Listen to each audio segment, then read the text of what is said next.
Good afternoon, everyone. My name is Dorothy Mitchell, and my research is on the development of a polymer recycling experiment for the undergraduate laboratory.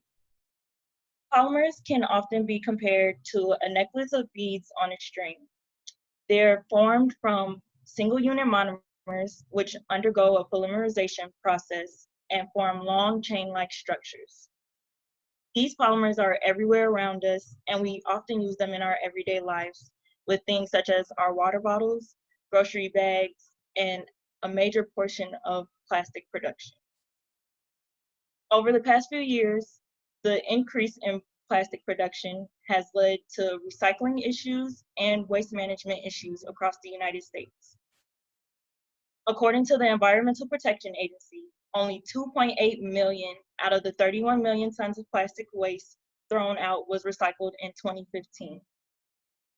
In order to handle this challenge, we must be able to understand the chemistry of the polymers that make up these plastics.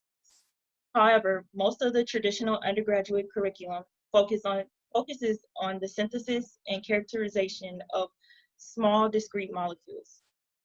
While these molecules are important, polymers are not included in this.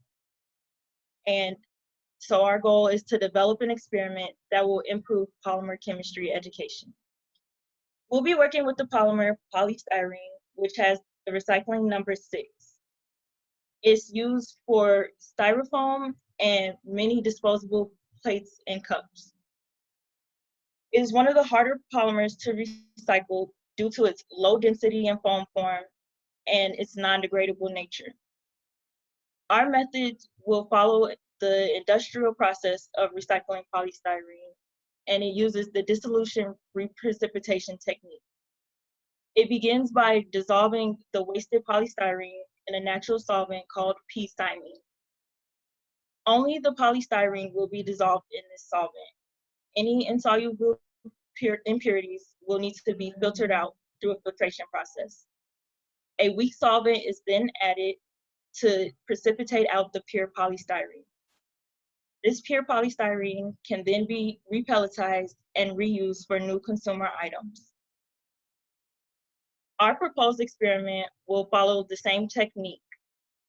The polystyrene samples will be brought in by the students, and they'll be able to characterize their samples and the product using FTIR spectroscopy, which is an instrument that can be used to determine the bonds in a sample. They'll compare those to the known bonds in polystyrene. At the end of the experiment, students will also be able to make something such as a keychain with their recycled polystyrene. Our expected outcomes for this experiment is to improve polymer learning outcomes. We hope to do this by giving students a pre and post test to see what they know before doing the experiment and what they have learned after the experiment.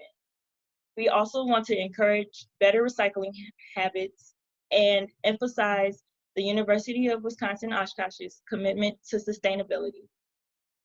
Unfortunately, due to the current pandemic, we have not been able to work in the lab. So our future research will include collecting polystyrene samples and testing their solubility in different solvents, such as cymene and xylene. We'll also need to figure out a filtration process to remove the impurities and precipitate out the pure polystyrene. As said before, we'll characterize the product using FTIR and intrinsic viscosity. We'll also create a draft of the experiment and finalize it for the organic chemistry lab manual. I would like to thank my mentor, Dr. Brent Kajowski, and also Cordelia Bolus and the Robert E. McNair program for funding my research. Thank you.